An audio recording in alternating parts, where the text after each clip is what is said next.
diğer mezheplerden namaz nasıl kılınırsa Cafer mezhebinde de aynen öyle kılınır.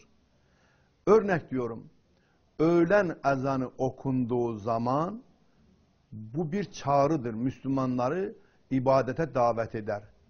Hangi mezhepte olursansa ol, o saat ibadet saatidir. Caferi mezhebine mensup olan kardeşlerimiz de camide namaz kılacaksa camiye gelir, evinde namaz kılacaksa evinde hazırlığını yapar. Ha, istisna yapmayanlar yok mu? Her mezhebe mensup olanların hatası olduğu gibi Caferi mezhebine mensup olan kişilerin de ibadette ihmallıkları, tembellikleri olabilir. Ama Caferi mezhebinin fıkı Ali Muhammed'inde emir budur. Ezan okundu mu işini gücünü bırak, cemaat namazı kılmak için camiye gelirler.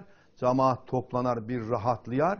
İmam kalkar, ikinci bir kâmet okur ve 4 rekat öğlen namazını farz olarak kılıyorum. Allah rızası için tekbiratül ihram dediğimiz büyük tekbiri getirir ve böylece cemaat da niyetini eder.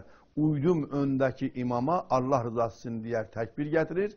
Böylece 4 rekat namazı kıldıktan sonra Cafer içtihatın büyük imamları, özellikle İmam-ı Cafer Sadık böyle kıldığına inanarak ne yaparlar? Bir tesbih getirirler, dua ederler, zikir yaparlar. Akabinden de kalkarlar, ilkinti ezanının okuma saatini beklemeden ilkinti namazını öyle kılarlar. Yani diğer ki 4 rekat ilkinti namazı kılırım Allah rızası için. Aynen öğlenin niyet edip kıldığı gibi ilkintiyi de niyetini eder kılar. Bunun anlamı şudur: 5 vakit namazı kılar ama 3 zamanda kılar. Herkese akşam namazında böyle olur. Akşam ezanı okunduğu zaman namazın fazilet saatidir. İnsanlar camiye toplanır. Aynen orada son gelen kişiler göz önüne alınır. Alim, namaz kıldıran hoca bir kâmet getirer. 3 rekat akşam namazının farzını kılıyorum Allah rızası için diğer tekbirat-ül ihramını getirir ve cemaat da akabinden uydum öndeki imama Allah rızası için diğer o niyet ile bağlanır. 3 rekat namaz kılındıktan sonra ne yapar imam? Orada bir tesbih duasını getirir. Orada Rabbine bir niyazı eder. Aradan bir 3-4 dakika, 5 dakika geçtikten sonra aynen öğlen namazında ilkintiyi kıldığı gibi kalkar yatsı namazında kılar. Bunun da sebebi şudur ki öğlen namazının fazilet vakti ezan okunup 4 rekat namaz kılıncaya kadardır.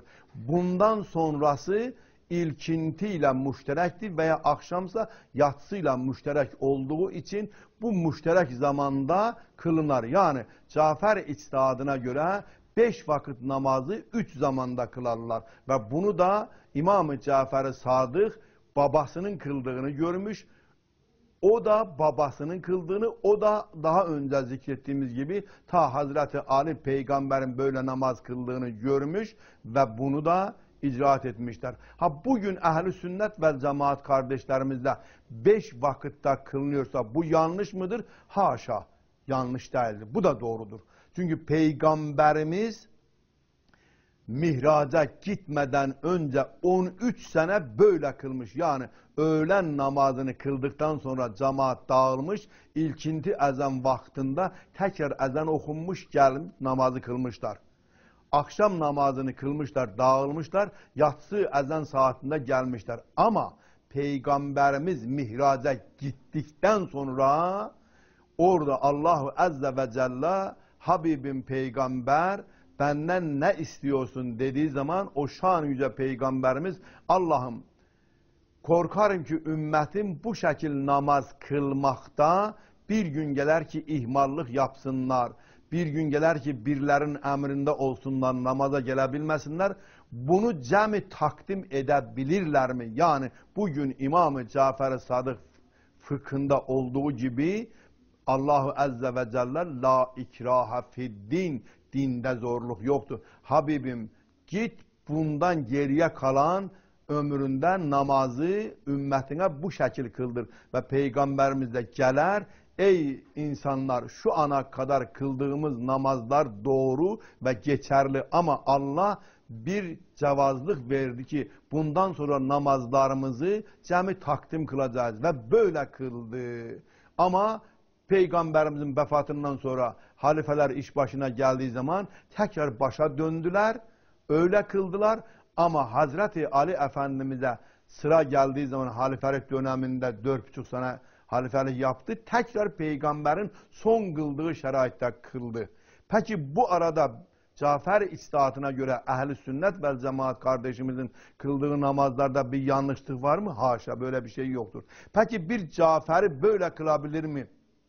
Öğlen namazını kıldıktan sonra gitsin, ilkindi vaktinde gelsin namazını kılsın, kılabilir mi? Kılabilir. Hiçbir mahsuru da yoktur. Ama Cafer-i fıkhında kaide, usul budur. Cemi takdim olarak beraber kılarlar ve bugün de o devam ediyor.